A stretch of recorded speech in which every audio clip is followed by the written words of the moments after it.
কিন্তু আজকের অধিবেশনের দিনের আলোচনায় আমাদেরকে আরো বেশি অবাক করলেন মাননীয় অর্থমন্ত্রী।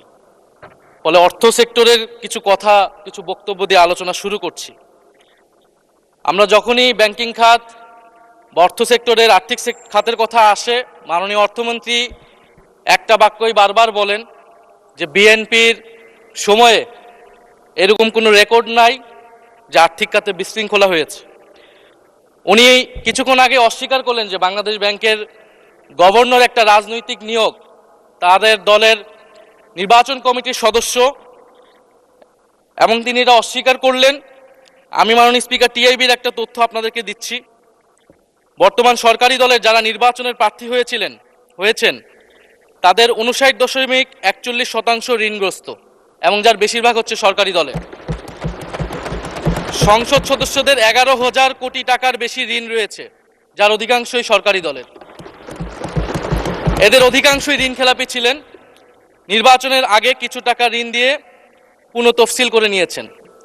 এবং বর্তমান যে বাংলাদেশ ব্যাংকের গভর্নর, তার স্পেশালিটিটা কি? তার স্পেশালিটি হচ্ছে এই ঋণ পুনঃতফসিল করা, এটাতে তিনি এক্সপার্ট। ফলে তাকে বাংলাদেশ ব্যাংকের গভর্নর কেন দেওয়া হয়েছে এটা খুব পরিষ্কার মাননীয় স্পিকার। এই যে হাজার হাজার কোটি টাকার ঋণ, সেই ঋণগুলো যাতে ঋণ পুনঃতফসিল করতে পারে, সেই সুযোগ সুবিধাটা করে দেওয়ার জন্যই বাংলাদেশের ইতিহাসে প্রথমবারের মতো একজন ব্যবসায়ীকে বাংলাদেশ ব্যাংকের গভর্নর দেওয়া হয়েছে। ফলে জাতির সামনে এই জিনিসগুলো পরিষ্কার হয়েছে। এখন সামনের আর্থিক খাতে আরো নিয়োগ তারা কি বিবেচনায় দিবেন, এই জন্য আমরা তাদের উপর আর আস্থা রাখতে পারছি না মাননীয় স্পিকার। মাননীয় স্পিকার, রাষ্ট্রপতির উপর ধন্যবাদ জ্ঞাপন বক্তব্য। রাষ্ট্রপতির বক্তব্য আমি শুনিও নাই, পড়িও নাই, এবং সেই বক্তব্য দেওয়ার সুযোগ করে দেওয়াকে আমরা প্রত্যাখ্যান জানিয়েছিলাম। আমরা খুব স্পষ্টভাবে বলেছিলাম যে এই রাষ্ট্রপতির অপসারণ প্রয়োজন, তাকে গ্রেফতার করা প্রয়োজন। এই রাষ্ট্রপতির আর কোনো অধিকার নেই বঙ্গভবনে থাকার, এইখানে এসে বক্তব্য দেওয়ার। প্রেসিডেন্ট শাহাবুদ্দিন চুপ্পু, তার কিছু কুকীর্তির কথা মাননীয় স্পিকার হাউসের সামনে তুলে ধরছি। তিনি দুদকের কমিশনার ছিলেন। তাকে দুদকের কমিশনারের করা হয়েছিল 3টে অ্যাসাইনমেন্ট দিয়ে। 1 নম্বর হচ্ছে খালেদা জিয়া এবং তারেক রহমানের বিরুদ্ধে দুর্নীতির অভিযোগের শাস্তি নিশ্চিত করা। 2 নম্বর পদ্মা সেতুর দুর্নীতির অভিযোগ থেকে আওয়ামী লীগকে ক্লিন শিট দেওয়া। 3 নম্বর ফখরুদ্দিন মঈনুদ্দিন সরকারের সময় শেখ হাসিনা সহ আওয়ামী লীগ নেতাদের বিরুদ্ধে হওয়া দুর্নীতির মামলাগুলোকে বাতিল করে দেওয়া। এমন একজন ব্যক্তিকে বিএনপি সরকার রাষ্ট্রপতি হিসেবে এখনো মেনে নিচ্ছে মাননীয় স্পিকার। আরেকটি ঘটনা বলি, 2009 সালে শেখ হাসিনার ক্যাঙ্গারু আদালতের নির্দেশে এই শাহাবুদ্দিন চুপ্পুর নেতৃত্বে 3 সদস্যের judicial inquiry commission on minority torture in 2001 করেছিল শেখ হাসিনার ক্যাঙ্গারু কোর্ট। এই প্রতিবেদন অনুসারে বিএনপির 26,000 বিএনপির নেতাকর্মীকে 2001 সালে ক্ষমতায় এসে কয়েক হাজার হিন্দুকে তারা হত্যা করেছে, এজন্য দায়ী করা হয়েছিল মাননীয় স্পিকার। এবং আওয়ামী লীগ এই রিপোর্ট দেশে বিদেশে এই রিপোর্ট ফেরি করে তারা নিজেদের এখানে ক্ষমতায় থাকাটাকে পাকাপোক্ত করেছিল।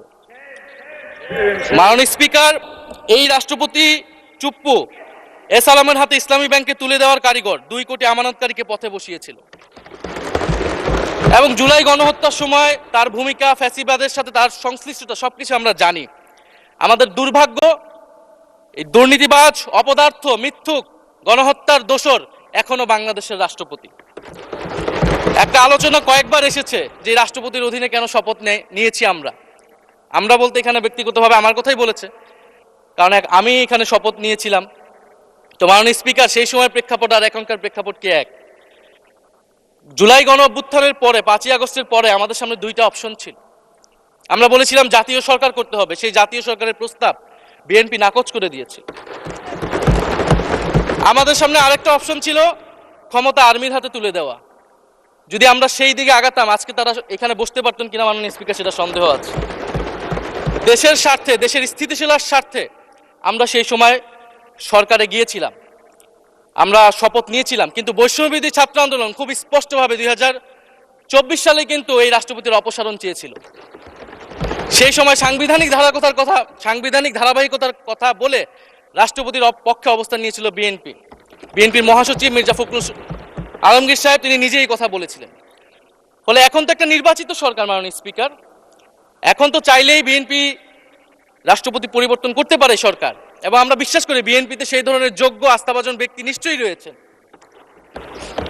এবং সরকার দলের সদস্যরা অনেকে গৌরবের সাথে বলেছেন যে যেই রাষ্ট্রপতি জিয়াউর রহমানের বিরোধিতা করেছেন সেই রাষ্ট্রপতি এখন জিয়াউর রহমানের প্রশংসা করছে। মাননীয় স্পিকার, গাধাকে দিয়ে আপনি হাল চাষ করিয়ে এটার মধ্যে কোনো বাহাদুরি নাই। এটা আপনাদের দেউলিয়ত্ব, সরকারের দেউলিয়াত্ব যে সরকার এখনো রাষ্ট্রপতি পরিবর্তন করতে পারছে না। মাননীয় স্পিকার, এই অধিবেশনের পুরোটা সময় যদি আমরা সংস্কার, গণভোট, জুলাই সনদ, ৭২-এর সংবিধান নিয়ে অনেক কথা বলেছি, এবং একটা বিষয় আমার কাছে খুবই অদ্ভুত লেগেছে, কিছু কিছু মাননীয় সংসদ সদস্য তারা ৭২-এর সংবিধানকে ৭১-এর সাথে মিলিয়েছে। মাননীয় স্পিকার, আমার জানা নেই আসলে তারা কোন বিবেচনা থেকে এটি মিলিয়েছেন। এটা তো সবসময় আওয়ামী লীগ মিলিয়েছে। মাননীয় স্পিকার, তারা ৭২-এর সংবিধানকে ৭১-এর ফসল হিসেবে ৭১-এর চেতনার সাথে মিলিয়েছে। ৭২-এর মূলনীতিকে ৭১-এর মূলনীতি বলে ৭১-এর আদর্শ হিসেবে প্রচার করেছেন। আমরা তো সেটার বিরোধিতা করেছি মাননীয় স্পিকার সবসময়, এবং বিএনপির বহু নেতা এটার বিরোধিতা করেছে মাননীয় স্পিকার। ৭২-এর সংবিধানের ক্রিটিসিজম, সমালোচনা ৭২ সাল থেকেই বাংলাদেশে শুরু হয়েছিল। গত ১৬ বছর এই সমালোচনা তৈরি হয়েছিল। ৭২-এর সংবিধানের সমালোচনা মোটা দাগে তিনটি। প্রথমত, এই সংবিধান স্বাধীন বাংলাদেশের নির্বাচিত প্রতিনিধিরা প্রণয়ন করে নাই। আমি সরকারি দলের মাননীয় সংসদ সদস্য ব্যারিস্টার নওশাদ জমির সাহেবের সাথে, ওনার সাথে আমি সহমত পোষণ করে বলতে চাই, একটা স্বাধীন দেশের শাসনতন্ত্র রচনা করার অধিকার, সুযোগ সেই দেশের নির্বাচিত প্রতিনিধিদের হওয়া উচিত। ৭২-এর সংবিধান রচনা করেছিল যারা ৭০-এর নির্বাচনে আইয়ুব খানের এলএফের অধীনে যারা নির্বাচিত হয়েছিল পাকিস্তানের শাসনতন্ত্র রচনা করার জন্য। মাননীয় স্পিকার, দ্বিতীয়ত, এই ৭২-এর সংবিধান ইনহেরেন্টলি এটা একটা আনডেমোক্রেটিক কনস্টিটিউশন। একজন ব্যক্তির হাতে সকল ক্ষমতা অর্পণ করা হয়েছিল। মাননীয় স্পিকার, সেই সময় শেখ মুজিবকে সামনে রেখে এই সংবিধান তৈরি করা হয়েছিল। একজন ব্যক্তির হাতে সংসদের ক্ষমতা, নির্বাহী বিভাগের ক্ষমতা, এমনকি বিচার বিভাগের ক্ষমতাও নানা কায়দা করে তার হাতে তুলে দেওয়া হয়েছিল। মাননীয় স্পিকার, ফলে স্বৈরতন্ত্রের বীজ কিন্তু সেই ৭২-এর সংবিধান থেকে বাংলাদেশে শুরু হয়েছিল।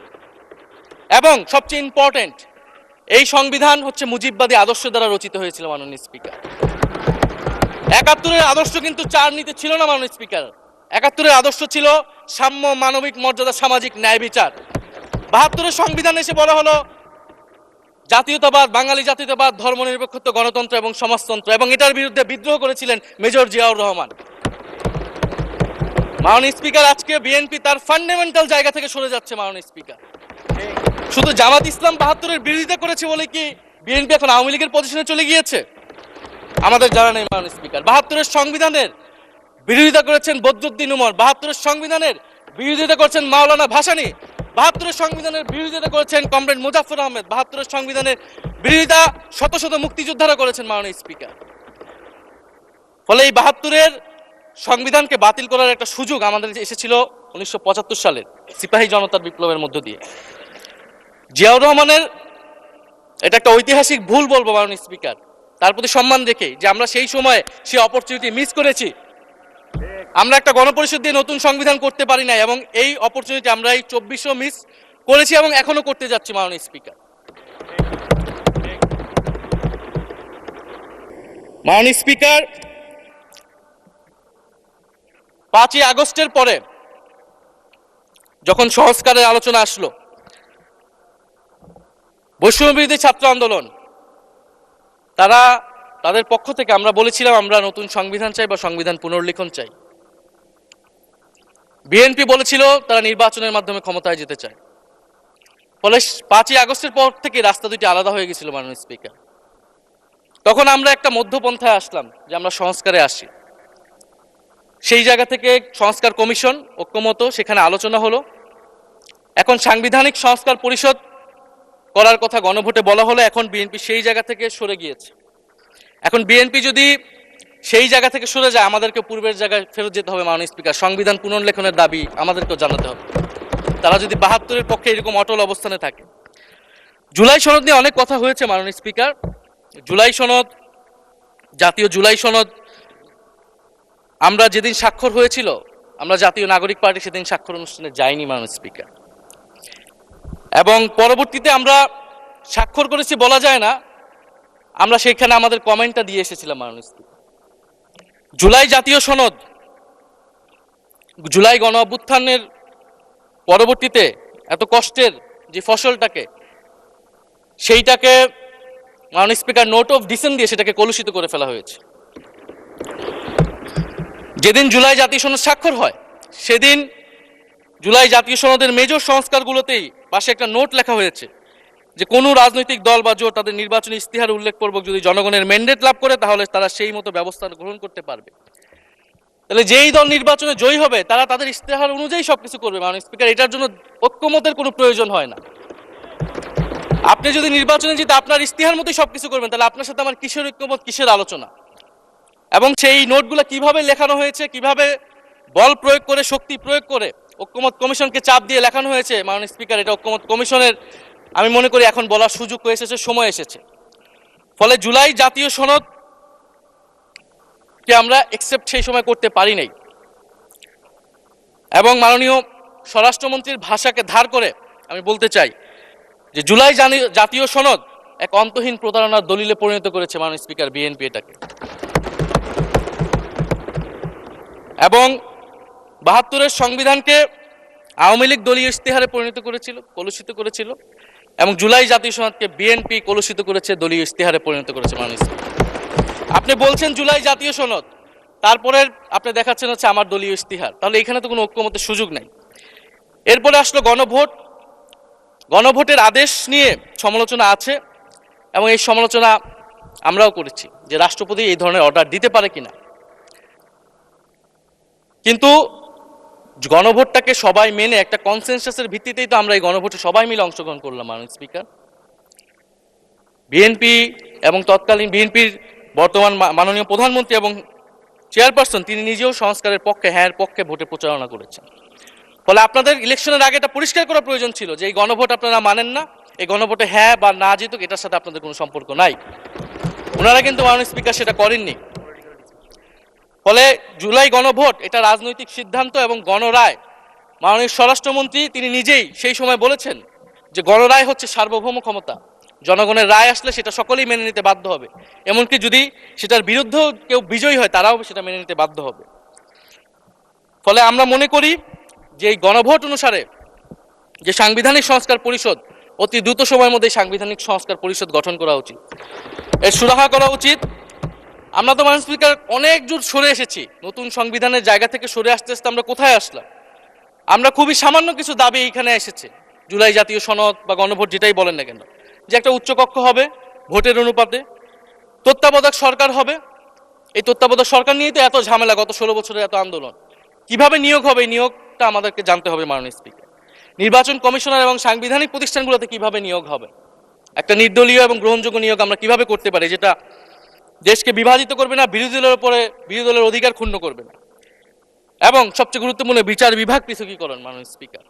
এগুলা আমরা 5ই আগস্টের পরে আসমান থেকে বলিনি, এগুলা গত 16 বছর আলোচনা হয়েছে। বিএনপির 31 দফায় আলোচনা ছিল, আরো অনেক রাজনৈতিক দলের আলোচনাতে, সংস্কারের আলোচনা থেকে আমরা মাননীয় স্পিকার ধার করেছিলাম।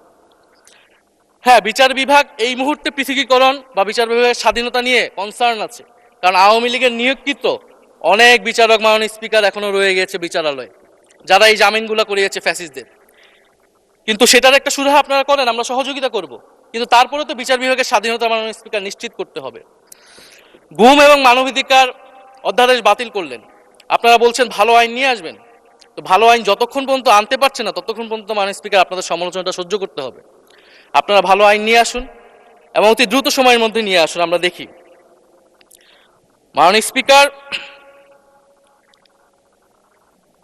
এই সংসদে এই অধিবেশনে আরেকটি বিষয় বারবার এসেছে, সেটা হচ্ছে মুক্তিযুদ্ধ এবং জুলাই গণ অভ্যুত্থান। মুক্তিযুদ্ধকে মাননীয় স্পিকার আমরা শ্রদ্ধা করি। আমরা মনে করি এই প্রজন্ম যারা জুলাই গণ অভ্যুত্থানে অংশগ্রহণ করেছি, জুলাই গণ অভ্যুত্থানের মধ্য দিয়ে মুক্তিযুদ্ধের নতুন রূপ তৈরি হয়েছে, মুক্তিযুদ্ধের নবায়ন হয়েছে। মাননীয় স্পিকার, ফলে মুক্তিযুদ্ধের সাথে জুলাই গণ অভ্যুত্থানের কোনো সাংঘর্ষিক অবস্থান নেই। আমরা বারবার বলেছি মুক্তিযুদ্ধ বা জুলাই গণ অভ্যুত্থান 90-এর থেকে বড় বা 90-এর থেকে ছোট। জুলাই গণ অভ্যুত্থান এক বিশেষ ঘটনা বাংলাদেশের ইতিহাসে, মুক্তিযুদ্ধ এক বিশেষ ঘটনা, মুক্তিযুদ্ধ বাংলাদেশের ফাউন্ডেশন। মাননীয় স্পিকার, এটার ব্যাপারে আমরা আনকম্প্রোমাইজেবল, এটা নিয়ে কোনো বিতর্কের কোনো সুযোগ নাই। তবে এই কথাটা ওনারাই বারবার বলে মুক্তিযুদ্ধকেও ছোট করতেছেন, জুলাই গণ অভ্যুত্থানকেও ছোট করতেছেন।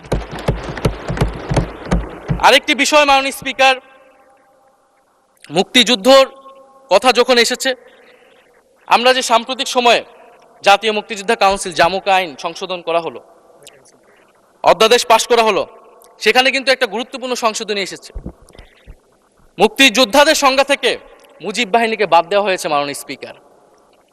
এবং আপনারা জানেন যে এই মুজিব বাহিনী, সেটাকে সংযুক্তির মাধ্যমে হাজার হাজার ছাত্রলীগের নেতাকর্মীকে মুক্তিযোদ্ধা সার্টিফিকেট দেওয়া হয়েছিল মাননীয় স্পিকার। মুজিব বাহিনীর রোল কি ছিল, এটা আপনারা এখানে যারা অভিজ্ঞ মাননীয় স্পিকার, অনেক মুক্তিযোদ্ধা আছেন, তারা ভালো করেই জানেন। মুজিব বাহিনী তৈরি হয়েছিল অন্তর্ঘাত তৈরি করার জন্য। তারা অস্ত্র হাতে দেশে পাকিস্তান বাহিনীর বিরুদ্ধে যুদ্ধ করে নাই।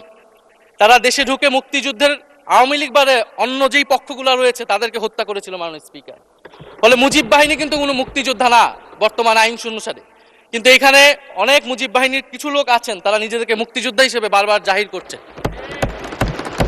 ফলে আমাদেরকে এই ফারাকটাও করতে হবে মাননীয় স্পিকার। এবং মুক্তিযুদ্ধের পক্ষ বিপক্ষের রাজনীতি গত 50 বছর ধরে হয়েছে। আমরা এই সমাধান এখনো কেন করতে পারিনি মাননীয় স্পিকার? এর দায়ভার কে নেবে? বিএনপি কি নেবে না, যারা 29 বছর জামাতের সাথে রাজনীতি করেছে? একটা কথা তো এখন সবাই বলে, সাথে থাকলে সঙ্গী, না থাকলে জঙ্গি। ফলে এটার দায়িত্ব ছিল তো উনাদের, এই রিকনসিলিয়েশন তৈরি করা, এই প্রশ্নের সুরাহা করা।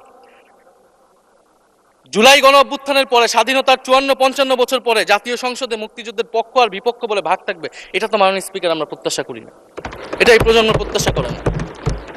আমি মাননীয় স্বরাষ্ট্রমন্ত্রীর সাথে একমত পোষণ করি যে ইতিহাসের এই বিতর্ক আমাদেরকে সমাধান করতে হবে, একপাশে রেখে সামনের দিকে এগিয়ে যেতে হবে।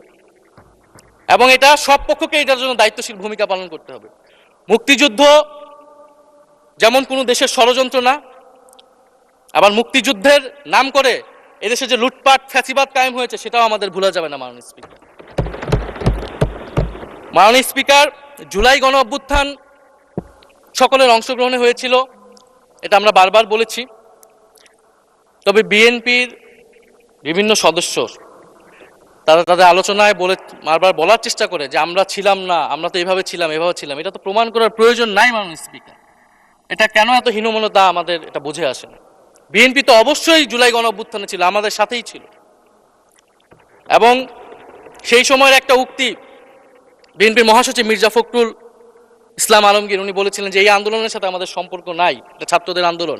তার ওই বক্তব্য সঠিক ছিল মাননীয় স্পিকার। তার উনার ওই সময়ে কৌশলগত অবস্থান এটাই সঠিক ছিল, উনি ওই সময় এই বক্তব্যই প্রয়োজন ছিল। এটাতে তো আমাদের কোনো দ্বিমত নাই। মাননীয় স্পিকার, আমাকে ডিজিএফআই, ডিবি, এসবি, বাংলাদেশের হেন কোনো গোয়েন্দা সংস্থা নাই যারা আমাকে ইন্টারগেশন করেছে, টর্চার করেছে এবং একটা কথা বারবার বলানোর চেষ্টা করেছিল যে এই আন্দোলন বিএনপি জামাতের আন্দোলন, যারা আগুন লাগিয়েছে তারা বিএনপি জামাতের সন্ত্রাসী। এটা একবার তোমরা শুধু বলো। ডিবি অফিসের শেষ পর্যন্ত আমরা বাধ্য হয়েছি আন্দোলন স্থগিতের ঘোষণা দিতে, কিন্তু কখনো এই কথাটা মাননীয় স্পিকার আমরা বলিনি। ফ্যাসিবাদ বিরোধী রাজনৈতিক দলের নেতাকর্মীকে আমরা আন্দোলনের সময় থেকে এখন পর্যন্ত কখনো আমরা অস্বীকার করিনি। কিন্তু একটা জায়গা আমরা ফারাক করতে চাই, যে এই গণ অভ্যুত্থান কোনো দলীয় আন্দোলন নয়। 90-এর গণ অভ্যুত্থান, 69-এর গণ অভ্যুত্থান থেকে এই গণ অভ্যুত্থানের পার্থক্য রয়েছে মাননীয় স্পিকার। এই গণ অভ্যুত্থানে ফ্যাসিবাদ বিরোধী রাজনৈতিক দলের নেতাকর্মীরা নেতৃত্বে নয়, সামনে পিছনে ছিল মাননীয় স্পিকার। সামনে সাধারণ জনগণ ছিল, ছাত্ররা ছিল। ফলে সেই হিসেবেই এই গণ অভ্যুত্থানকে স্বীকৃতি দেওয়া উচিত। এখন যদি বলা হয় যে অমুকের নেতৃত্বে এই গণ অভ্যুত্থান হয়েছে, আমাদের লোকেরা এই গণ অভ্যুত্থান করেছে, এটা মাননীয় স্পিকার এই গণ অভ্যুত্থানের সাথে যারা সাধারণ মানুষ নেমেছিল, যারা শহীদ হয়েছে, তাদের সাথে মাননীয় স্পিকার বিশ্বাসঘাতকতা করা হবে। ফলে জুলাই গণ অভ্যুত্থানে সকলের অংশগ্রহণ ছিল। হ্যাঁ, আমাদের অনেক মত পার্থক্য। জুলাই গণ অভ্যুত্থানের পরে আমাদের রাস্তা আলাদা হয়ে গেছে আমরা মনে করি রাজনৈতিকভাবে, কিন্তু গণ অভ্যুত্থান আমরা একসাথেই করেছিলাম মাননীয় স্পিকার। এবং আমি দুইটা কোটেশন বলতে চাই মাননীয় স্পিকার।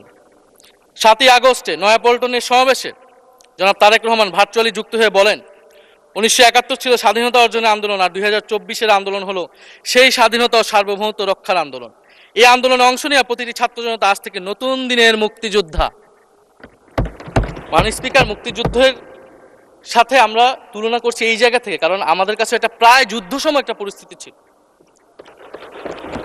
6 আগস্ট বঙ্গভবনে আলোচনা শেষে ব্রিফিংয়ে মির্জা ফখরুল ইসলাম আলমগীর বলেন, ছাত্র জনতা বুকের রক্ত দিয়ে আমাদের নতুন এক সকাল উপহার দিয়েছে। বাংলাদেশ আজ দ্বিতীয়বার স্বাধীন হলো। এই স্বাধীনতা আমাদের রক্ত দিয়ে রক্ষা করতে হবে মাননীয় স্পিকার। আমরাও বলি রক্ত দিয়ে রক্ষা করতে হবে। মাননীয় স্পিকার, আমাকে একটু সময় বাড়িয়ে দিবেন। আমি যে সময়টা পেয়েছি এটা বিরোধী দলের কোটা থেকে, আমি আশা করব সরকারি দলের কোটা থেকে আমি আরো 10 মিনিট পাবো মাননীয় স্পিকার। মাননীয় চিফ হুইপ এবং সংসদ নেতা নিশ্চয়ই এটাতে সম্মতি দিবেন। মাননীয় স্পিকার, আমরা ভারত এবং পররাষ্ট্রনীতি নিয়ে কিছু কথা বলতে চাই। এই সরকার আসার পর একটা জিনিস বারবার আছে যে ভারতের সাথে সম্পর্ক উন্নয়ন, এবং মাননীয় পররাষ্ট্র মন্ত্রী যিনি আগের সরকারের নিরাপত্তা উপদেষ্টা, যার পদত্যাগ তৎকালীন বিএনপি চেয়েছিলেন, সেই পররাষ্ট্রমন্ত্রী ভারতে সফর করেছেন প্রথম, এবং তিনি যে বিবৃতি দিয়েছেন সেই বিবৃতি আমাদের কাছে স্পষ্ট না। আমরা কোন ভিত্তিতে ভারতের সাথে সম্পর্ক উন্নয়নের কথা বলছি? যেই ভিত্তিতে আওয়ামী লীগ উন্নয়নের কথা বলেছিল সেই ভিত্তিতে? ভারত বাংলাদেশকে 1971 সালের পর থেকে করদ রাজ্য পরিণত করার জন্য হেন চেষ্টা নেই যে করে নাই মাননীয় স্পিকার। সীমান্তে হত্যাকাণ্ড এখনো হচ্ছে, আমরা নদীর পানি হিস্সা পাচ্ছি না, এবং নতুন করে যেটা হচ্ছে যে বর্ডারে বাংলাদেশি বলে বিভিন্ন মানুষকে পুশ ইন করা হচ্ছে। 2025 সালে 2 মাসে 4000 মানুষকে বাংলাদেশে পুশ ইন করেছে ভারত, ইন্ডিয়ান এক্সপ্রেস অনুযায়ী। মাননীয় স্পিকার, এক ভয়ঙ্কর সংকট সামনের দিনে আমাদের দিকে কিন্তু আসতে যাচ্ছে। এবারে পশ্চিমবঙ্গের ইলেকশন হলো মাননীয় স্পিকার।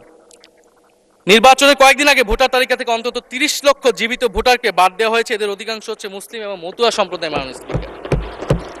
এবং এনআরসি তারা করেছে, বাংলাভাষী মুসলমানদেরকে তারা বাংলাদেশি বলে বিতাড়িত করছে এবং বাংলাদেশে পুশ ইন করার চেষ্টা করছে। এবং আমাদের যে ভারতের সাথে আগের সংকট রয়েছে, এবং গত 16 বছর যে ফ্যাসিজম ছিল সেটাকে আঞ্চলিক এবং আন্তর্জাতিকভাবে আওয়ামী লীগকে স্পষ্টভাবে সমর্থন দিয়েছিল ভারত। এবং এখনো জুলাইয়ের গণহত্যাকারী খুনি শেখ হাসিনা, ওসমান হাদির হত্যাকারীরা সবাই ভারত তাদেরকে আশ্রয় দিয়েছে। ফলে ভারতের সাথে এই বিষয়গুলো নিয়ে আমাদের সরকার কি কথা বলেছে এটা মাননীয় স্পিকার আমরা জানতে চাই। ভারতের সাথে সম্পর্ক আমরা উন্নয়ন করতে চাই, ভারত আমাদের প্রতিবেশী দেশ, কিন্তু মর্যাদার ভিত্তিতে, সাম্যের ভিত্তিতে এই সম্পর্ক হতে হবে মাননীয় স্পিকার। ভারত শুধু আওয়ামী লীগের সাথে সম্পর্ক তৈরি করে এই দেশকে নিয়ন্ত্রণ করার চেষ্টা করছে, সেই দিনকে সে কবর রচনা করতে হবে মাননীয় স্পিকার। ফলে এটা আমরা বুঝতে পারতেছি না ভারত বিএনপির সাথে বা বর্তমান সরকারের সাথে তার সম্পর্কের ভিত্তিটা কি, এবং বর্তমান সরকার আমার এই কথাগুলো যেগুলো আমি বললাম সেগুলো নিয়ে ভারতের সাথে কথা বলেছে কিনা মাননীয় স্পিকার। মাননীয় স্পিকার, দুর্নীতি নিয়ে অনেক কথা হয়, আমি ঋণ খেলাপির পরিসংখ্যানগুলো দিলাম, এবং নির্বাচনের বিধান অনুযায়ী ঋণ খেলাপিকে নির্বাচনে প্রার্থী হতে পারবে না, কিন্তু আমরা দেখলাম নির্বাচনের আগে কিছু টাকা পরিশোধ করে ঋণ পুনঃতফসিল করে তারা সংসদ সদস্য বেশি আসলেন মাননীয় স্পিকার। মাননীয় স্পিকার, আমি কিছু সংখ্যা বলছি। 1700 কোটি টাকা, 765 কোটি টাকা, 679 কোটি টাকা, 621 কোটি টাকা, 201 কোটি টাকা, 182 কোটি টাকা, 97 কোটি টাকা। মাননীয় স্পিকার, এগুলো আমাদের সংসদ সদস্য যারা তাদের ঋণ রয়েছে মাননীয় স্পিকার। এবার আমি নাম বললাম না, কিন্তু পরের সেশনে কিন্তু মাননীয় স্পিকার আমি নাম ধরেই কথা বলবো, এগুলা ফ্যাক্ট, এবং এখনো 2 জন আসতে পারে নাই এই কারণে। এখন দুর্নীতির বিরুদ্ধে তো যুদ্ধ ঘোষণা হয়েছে, এখন এই ঋণগুলো কবে বাংলাদেশের জনগণ ফেরত পাবে, বাংলাদেশের ব্যাংক ফেরত পাবে মাননীয় স্পিকার, এটা আমরা জানতে চাই। মাননীয় স্পিকার, যদি সময় একটু বাড়িয়ে দেন। মাননীয় সদস্য, আপনি আবেদন জানিয়েছিলেন, এর মধ্যে ট্রেজারি বেঞ্চের যে চিফ হুইপ আছেন, মাননীয় চিফ হুইপ, উনি আমাকে জানিয়েছেন উনার সময় 20 মিনিট বরাদ্দ ছিল, সেখান থেকে 5 মিনিট উনি কর্তন করে আপনাকে দিয়েছেন। তো আপনি 5 মিনিটের মধ্যে দয়া করে শেষ করবেন। মাননীয় স্পিকার, আর মাননীয় প্রধানমন্ত্রীর থেকে আরো 5 মিনিট আমি রিকোয়েস্ট করছি মাননীয় স্পিকার, আর যদি 5 মিনিটে শেষ করতে পারে আমি শেষ করে দিব, কোনো সমস্যা নেই মাননীয় স্পিকার। ফলে আমরা দুর্নীতির কথা বলা হচ্ছে, 16 বছরে আওয়ামী লীগের যে দুর্নীতি, সেই দুর্নীতি থেকেও বড় হয়ে গেছে অন্তর্বর্তী সরকারের সময় ছাত্র সমন্বয়করা কি দুর্নীতি করেছে মাননীয় স্পিকার। ছাত্র সমন্বয়করা খুবই খারাপ, তারা মন্ত্রণালয়ে ঘুরেছে, দুর্নীতি করেছে, কিংস পার্টি করেছে। তো মাননীয় স্পিকার, গত আওয়ামী লীগের আমলে 16 বছরের দুর্নীতির বিচার ওনারা কিভাবে করবেন সেইটা মাননীয় স্পিকার ওনাদের বলা উচিত জনগণের সামনে। এবং আরো ভালো হয় যদি 2001 থেকে 6 সাল পর্যন্ত মাননীয় স্পিকার যে দুর্নীতির অভিযোগগুলো এসেছিল সেটারও একটা স্বচ্ছ তদন্ত মাননীয় স্পিকারের বর্তমান সরকার করে। দুর্নীতি কেউ না কেউ তো করেছে, কারা করেছে তাদের নাম বাংলাদেশের জনগণের সামনে উন্মুক্ত করা হোক, কারণ সেটার জন্যই তাদেরকে ভোগান্তি পোহাতে হয়েছে 1/11 ষড়যন্ত্রের মাধ্যমে। বর্তমান প্রধানমন্ত্রী, তাকেও কিন্তু দুর্নীতির মিথ্যা অভিযোগ দিয়ে মাননীয় স্পিকার তার বিরুদ্ধে মামলা করা হয়েছিল। মাননীয় স্পিকার, মাননীয় স্বরাষ্ট্রমন্ত্রীর দৃষ্টি আকর্ষণ করছে, একটু আইন শৃঙ্খলা নিয়ে কথা বলি। 2 মাসে বিএনপির হাতে খুন হয়েছে 31 জন, ধর্ষণের ঘটনা ঘটেছে 14টি, বিএনপির চাঁদাবাজির খবর এসেছে 83টি, হামলার ঘটনা এসেছে 154টি। এর একটিতে সরকার কার্যকর কোনো ব্যবস্থা গ্রহণ করেনি। মাননীয় স্পিকার, শাহবাগ থানার সামনে ঢাকা বিশ্ববিদ্যালয়ের সাংবাদিক সমিতির কয়েকজন সদস্যকে বেধড়ক মারধর করেছে ছাত্রদলের নেতাকর্মীরা, এবং এটার এখনো কোনো মামলা নেয়নি। মাননীয় স্বরাষ্ট্রমন্ত্রী যদি জানান এই মামলাটা কেন নেওয়া হচ্ছে না। থানার ভিতর প্রবেশ করে ওসির রুমে ডাকসুর 2 জন নির্বাচিত প্রতিনিধিদের উপর হামলা করা হয়েছে। মাননীয় স্পিকার, ঢাকা বিশ্ববিদ্যালয়ের সাংবাদিক সমিতি, মাননীয় স্পিকার আপনি জানেন আপনি ঢাকা বিশ্ববিদ্যালয়ের ছাত্র, মহসিন হলের, আমিও মহসিন হলের ছাত্র। মাননীয় স্পিকার, ঢাকা বিশ্ববিদ্যালয়ের সাংবাদিক সমিতির একটা বড় ভূমিকা আছে বাংলাদেশের গণতান্ত্রিক আন্দোলনগুলোতে, আমাদের বিশ্ববিদ্যালয়ের গণতান্ত্রিক আন্দোলনগুলোতে। মাননীয় স্পিকার, মাজার হামলা নিয়ে কিছু কথা বলতে চাই। এই সরকারের আমলেও আমরা দেখলাম যে কুষ্টিয়ায় মাজারে হামলা করে একজনকে হত্যা করা হয়েছে। মাননীয় স্পিকার, এটা আমরা নিন্দা এবং প্রতিবাদ জানাই। আমরা কোনো ধর্মীয় বিতর্কে ঢুকবো না, সেটা নিয়ে আমাদের আলেম ওলামাগণ ব্যাখ্যা করবেন, কিন্তু আমরা রুল অফ ল নিয়ে কথা বলতে চাই। মাননীয় স্পিকার, এই ধরনের ঘটনা কোনোভাবেই গ্রহণযোগ্য হতে পারে না, এবং অন্তর্বর্তী সরকারের সময় এই ধরনের ঘটনা অনেক ঘটেছে, আমরা তারও নিন্দা জানাই, এবং সকল ঘটনার তদন্ত এবং বিচার হওয়া উচিত মাননীয় স্পিকার এই সময়ের মধ্যে। মাননীয় স্পিকার, জঙ্গিবাদ নিয়ে নতুন করে কথা আসছে, সরকারের প্রতি অনুরোধ থাকবে আপনারা একটু সমন্বয় করে বক্তব্য দিন। স্বরাষ্ট্রমন্ত্রী বলছেন জঙ্গিবাদ নেই, আবার মাননীয় প্রধানমন্ত্রীর উপদেষ্টা বলছেন জঙ্গিবাদ আছে, জঙ্গি আছে। তো ওনাদের বক্তব্যটা পরিষ্কার হলে আমরাও এই বিষয়ে আমাদের অবস্থান বা বক্তব্যটা পরিষ্কার করতে পারবো। তবে একটা জিনিস, যে জঙ্গিবাদের বিরুদ্ধে আমাদের জিরো টলারেন্স। মাননীয় স্পিকার, এটা বাংলাদেশের সিকিউরিটি প্রশ্ন, এবং এটা সরকার এককভাবে ডিল করতে পারবে না, এটা জাতীয় ঐক্য লাগবে, এবং সরকারকে আমরা সর্বাত্মকভাবে সহযোগিতা করবো এই বিষয়ে। তবে বিগত আমলের মতো এবং ওয়ারেন্ট টেররের প্রজেক্ট হিসেবে যাতে বাংলাদেশে কোনো জঙ্গিবাদের নাটক না হয় মাননীয় স্পিকার, এটাও আমাদের মাথায় রাখতে হবে। মাননীয় স্পিকার, আমাদের দেশের প্রধান একটা জনগোষ্ঠী হচ্ছে কৃষক, আমরা সবাই কৃষক পরিবারের সন্তান। সরকার কৃষি কার্ড দিচ্ছে, এটা সরকারকে সাধুবাদ জানাই। তবে সরকার গত বছরের যে দামে কৃষক থেকে ধান এবং চাল কিনেছে, এই বছর ঠিক একই দামে কৃষক থেকে ধান কিনছে, এটার ফলে কৃষকদের কিন্তু মাননীয় স্পিকার লোকসান হচ্ছে। ডিজেলের দাম বৃদ্ধি হয়েছে, সেচ খরচ, সার, বীজ, শ্রমিক মজুরি সব মিলিয়ে মাননীয় স্পিকার বোরো মৌসুমে ধানের উৎপাদন খরচ উল্লেখযোগ্যভাবে বেড়েছে। একদিকে কৃষি কার্ড দিবেন, আরেকদিকে ধানের ন্যায্য মূল্য আপনারা কৃষককে দিবেন না, এটা মাননীয় স্পিকার কোনো সমাধান বলে আমরা মনে করি না। মাননীয় স্পিকার, আমরা জুলাই গণহত্যার বিচার নিয়ে মাননীয় আইনমন্ত্রীকে এখন পর্যন্ত কোনো ব্রিফিং মাননীয় সংসদে করতে শুনি নাই, হয়তো আমার মিস হয়ে যেতে পারে। আমরা আশা করব উনি প্রতি অধিবেশনে সংসদে এবং সংসদের বাইরে, আমাদের ট্রাইব্যুনালের চিফ প্রসিকিউটর আছেন, মাননীয় আইনমন্ত্রীর থেকেও আমরা জুলাই গণহত্যার বিচার প্রক্রিয়া কতটুকু আগাচ্ছে, কিভাবে আগাচ্ছে, এটা নিয়ে আমরা স্বচ্ছ বক্তব্য ওনাদের কাছ থেকে, সরকারের কাছ থেকে মাননীয় স্পিকার আশা করি। আমরা আশা করি মাননীয় স্পিকার, যে জুলাই যারা শহীদ হয়েছিলেন, শহীদ পরিবারদের যে সকল সুযোগ সুবিধা দেওয়া হয়েছিল অন্তর্বর্তী সরকার থেকে, সেই সব কিছু অব্যাহত থাকবে, এবং বর্তমান সরকার সেটা আরো বৃদ্ধি করবে মাননীয় স্পিকার, শহীদ পরিবার এবং আহত যোদ্ধাদের জন্য। মাননীয় স্পিকার, আর 2 মিনিট যদি বৃদ্ধি করতেন আমি শেষ করে দেব। 2 মিনিট। জি, 2 মিনিট বৃদ্ধি করা হলো। মাননীয় স্পিকার, আমরা এই জুলাই গণ অভ্যুত্থানে এই প্রজন্ম কর্মসংস্থানের বড় একটা দাবি নিয়ে কিন্তু মাননীয় স্পিকার চাকরির আন্দোলন থেকে আন্দোলনটা শুরু হয়েছিল।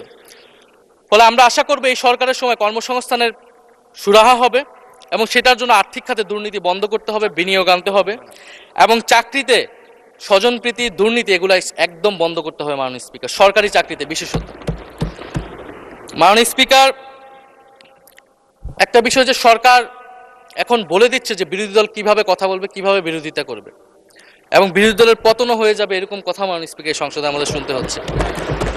তো বিরোধী দল তো মাননীয় স্পিকার সরকারের প্রেসক্রিপশন অনুযায়ী বিরোধিতা করবে না। সরকারের শিখিয়ে দেওয়ার প্রয়োজন নাই কিভাবে কথা বলবে, কিভাবে বিরোধিতা করবে। বিরোধী দল বিরোধিতা করবে, সমালোচনা করবে, জনগণ এটা ঠিক করবে বিরোধী দলকে কতটুকু সমর্থন দিবে কি দিবে না। এবং বিরোধী দলের রাজনীতি মাননীয় স্পিকার বিএনপি করেছে, আমরা দেখেছি, তখন ছোট ছিলাম। মাননীয় স্পিকার, আমি যখন ইন্টারমিডিয়েটে পড়ি, খালেদা জিয়া তখন গ্রেফতার হন এবং তার পরের দিন আমার বাবা রাজনৈতিক মামলায় গ্রেফতার হন। আমার মা আমাকে নিয়ে থানায়, কোর্টে এবং কারাগারে আমি আমার মায়ের সাথে ঘুরেছি মাননীয় স্পিকার। আমি জানি আমার এই অভিজ্ঞতা বাংলাদেশের লাখ লাখ মানুষের, ফ্যাসিবাদ বিরোধী আন্দোলন, রাজনৈতিক কর্মী যারা রয়েছে তাদের সকলের একই অভিজ্ঞতা মাননীয় স্পিকার। মাননীয় স্পিকার, সেই অভিজ্ঞতা থেকেই বিশ্ববিদ্যালয়ে যখন এসেছি প্রথম, মনে হয়েছে যে এই প্রজন্ম হিসেবে আমাদের একটা দায়বদ্ধতা আছে। আমার সামনে একজন স্বৈর শাসক থাকবে, বাংলাদেশের একজন ছাত্র হিসেবে আমি এটা মেনে নিতে পারিনি মাননীয় স্পিকার প্রথম বর্ষ থেকে। সেই জায়গা থেকে কাজ করেছি জুলাই গণ অভ্যুত্থানে। মাননীয় স্পিকার, আমি আমার এলাকা নিয়ে শুধু শেষ করব, সবাই যেহেতু এলাকা নিয়ে কথা বলে প্রথম আসলে, আমি মাননীয় প্রধানমন্ত্রীর প্রতিবেশী, ঢাকা 17-এর প্রতিবেশী হচ্ছে ঢাকা 11 মাননীয় স্পিকার।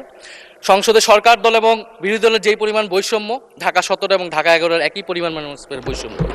ফলে উনি যাতে এই বৈষম্য দূর করেন এবং ঢাকা 11-র জন্য যদি মাননীয় সদস্য 2 মিনিট চেয়েছিলেন, শেষ হয়ে গেছে। আর 2 মিনিট দেওয়া হলো, 2 মিনিটের মধ্যে শেষ করে ফেলেন প্লিজ। স্পিকার, ধন্যবাদ আপনাকে।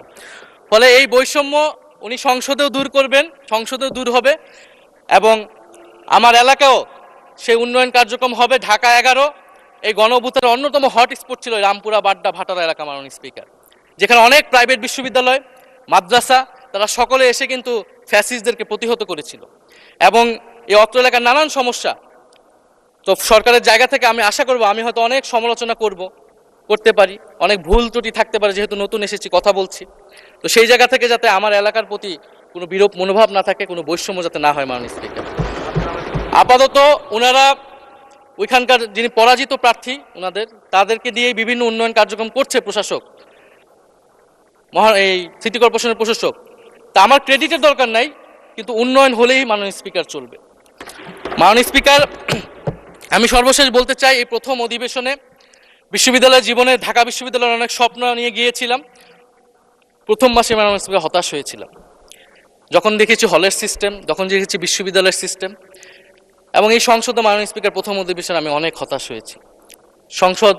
সরকারি দলের সদস্যরা যেভাবে স্তুতি করেছে, যেভাবে সংবিধান সংস্কার পরিষদকে বাতিল করে দেওয়া হয়েছে, যেভাবে গণভোটকে অস্বীকার করেছে, মাননীয় স্পিকার, আমি আশা করব আমাদের এই হতাশা অতি দ্রুতই শেষ হবে এবং আমরা যেই কমিটমেন্ট জনগণের কাছে করেছি সেই সকল প্রতিশ্রুতি আমরা রক্ষা করে সামনের দিকে এগিয়ে যেতে পারবো। মাননীয় স্পিকার, আপনাকে ধন্যবাদ। এই হাউসের সকলকে ধন্যবাদ মাননীয় স্পিকার।